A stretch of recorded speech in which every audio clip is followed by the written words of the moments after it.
We are at Marine Mammals of Maine's facility, which is located in Brunswick. We're the only marine mammal center in the state of Maine, and sometimes I think people don't realize that we exist. Or the kinds of services that we offer until they really need us and until they find an animal on the beach. This time of year, we are in our harbor seal pupping season, which is our busiest time of year, and our most high maintenance cases of the year too, because they are pups. When here, we have 2 young harbor seals. These animals have stranded, within our coverage area. The public has called them in.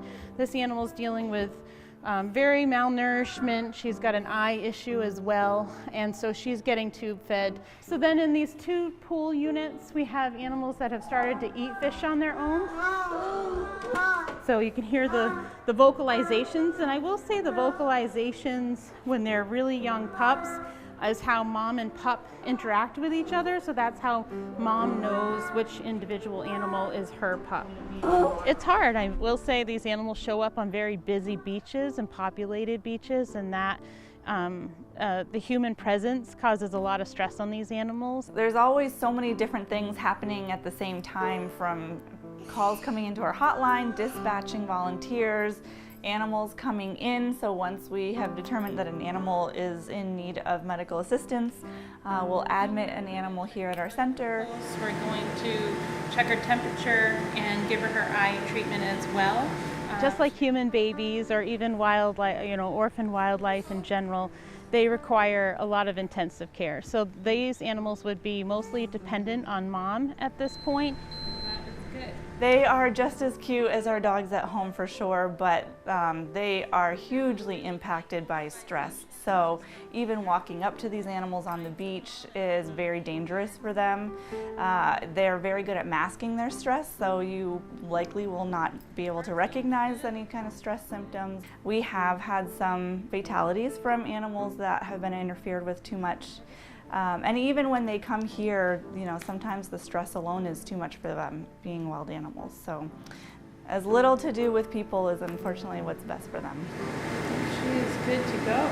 I think everybody has a different value of why this is important, but for me it's being able to help animals that can't help themselves. A lot of people probably have a personal connection to these animals, and I can't say that I don't, but they are a really important part of the ecosystem and a part of the greater ocean that we rely on, and every single part of those different components are important. So it's important for us to be here to be able to study those and help get animals back out there that need to be.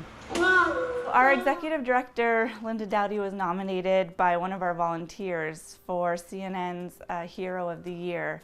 There goes through a vetting process, and then CNN kind of chooses who they want to be like their 20 heroes nominations of the year. Lynda has really been able to kind of harness the value of this kind of work, and for one single person to dedicate so much of their life to marine conservation and helping these animals is really inspiring. And I have not met very many people like her, so I couldn't think of a better person.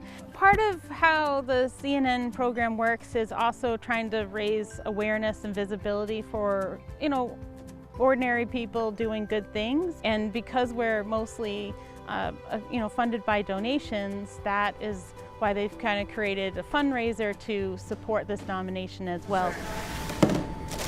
I think it's important for people to know that this work is hugely important on all different scales, and we have a pretty broad scope of work, but we are almost entirely donation funded. So all of these animals receiving care here, all of the research that we're doing to look at the ecosystem that we're a part of, all of these things are all funded by people out there who also feel like it's an important thing to continue. 0.401. We know that there is animals that are not going to make it. They're just not cut out, and that's part of how the population really regulates itself. So I've really come back to that human component, and really these animals showing up they don't know that they're not supposed to be on a beach with a bunch of people, and I think we try to limit those human interactions as much as possible, but most of the cases that we get into our center is because of human interaction. Being a place that we can provide because of that, I feel like that's important, because if we're not taking care and doing the right thing, then that just shows that we're not taking care of our earth in general.